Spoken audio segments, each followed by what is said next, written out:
Merci. Donc, vous avez pu remarquer mon côté sanglier.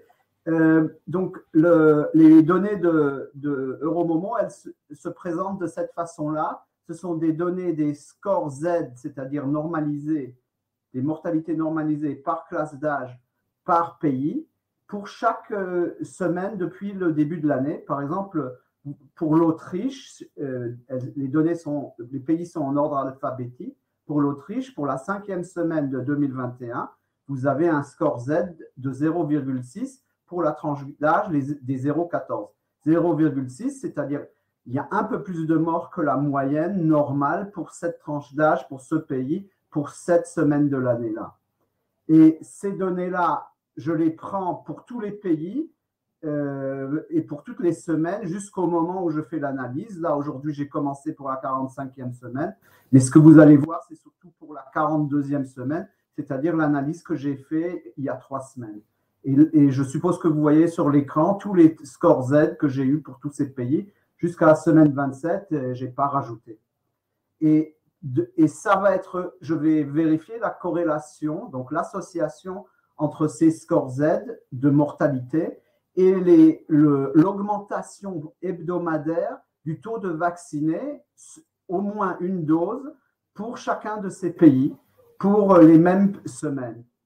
Et quand vous prenez toutes les corrélations telles que je viens de vous les montrer ici sur cette matrice de corrélation, que vous prenez toutes les diagonales, vous les analysez une, par classe d'âge, vous allez avoir des résultats qui sont résumés ici dans ces graphiques. Et on va commencer par tous les âges au-dessus des 0,14 ans. Donc, les 15-44 ans, les 45-64 ans, etc. Et ce que vous voyez, c'est que typiquement, si on se focalise par exemple sur les 45-64 ans, le plus bel âge, vous voyez qu'au début, pour les premières semaines après la vaccination, la semaine même de la vaccination, la semaine d'après, etc., vous avez une majorité de corrélations positives.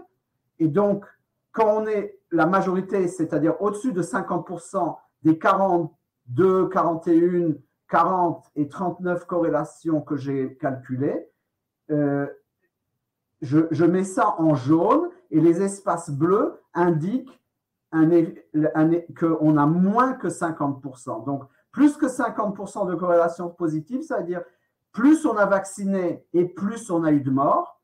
Et ça, c'est en jaune. Et en bleu, c'est plus on a vacciné et moins on a eu de morts. Et donc, ce que vous voyez, c'est qu'au début, dans les toutes premières semaines, les 4-5 premières semaines pour les différentes classes d'âge, vous avez un effet adverse à la vaccination. C'est-à-dire, si vous vaccinez, dans les premières semaines, vous avez des morts. Et c'est ce qu'on connaît. Il y a des gens qui ont des chocs anaphylactiques, etc., suite à la vaccination. Ça, c'est connu. Puis, après un certain temps, 4-5 semaines, il y a un effet protecteur de la vaccination. On le voit avec ma méthode. Et c'est ce que vous voyez en bleu. Donc, pendant un certain temps, vraiment, la vaccination semble protéger.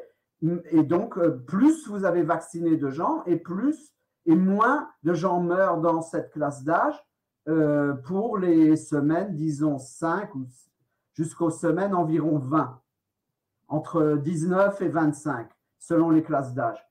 Puis après, et ça c'est la partie la plus intéressante pour les adultes, c'est que quand vous dépassez 20 semaines, vous n'avez, et donc ce qui correspond, 20 semaines après la vaccination, ça correspond à la période où on sait qu'on n'a plus ou de moins en moins d'anticorps liés au vaccin. Et plutôt que d'arriver à un point où on serait à 50% de corrélation positive et négative, c'est-à-dire plus d'effet, on voit en fait une majorité de corrélation positive. On revient dans le jaune, c'est-à-dire que plus on a vacciné 30 semaines plus tôt et plus on a eu de morts. Et ça, on le voit pour les données de mortalité des 15-44, des 45-64 et tous les âges au-dessus. Donc, ça, c'est ce qu'on peut dire pour l'instant. Et puis, on a le cas particulier des 0 à 14 qui, pour le gros de ces populations et de cette période, ne sont pas vaccinés. Et donc, au début, je les ai analysés simplement comme une sorte de contrôle négatif. Donc, je m'attendais à aucune corrélation. Or, ce que je vois, c'est que j'ai que du jaune, en fait, que du jaune.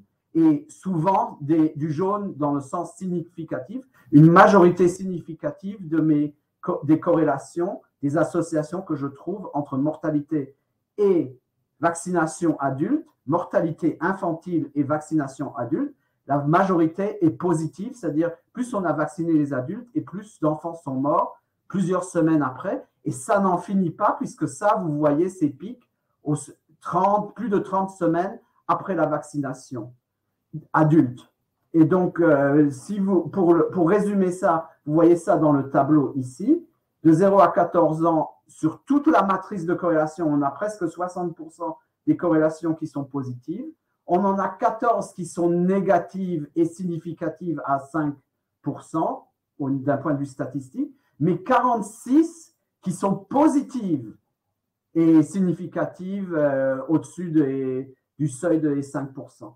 Et puis pour les autres classes d'âge, vous avez d'autres chiffres, mais c'est beaucoup plus équilibré, c'est-à-dire vous n'avez pas une différence, que vous avez en fait 3 fois plus d'effets adverses dus au vaccin chez les enfants que positif, que dans le sens que la vaccination adulte ferait baisser la mortalité infantile. Voilà ce que je peux vous dire et je suis ouvert aux questions.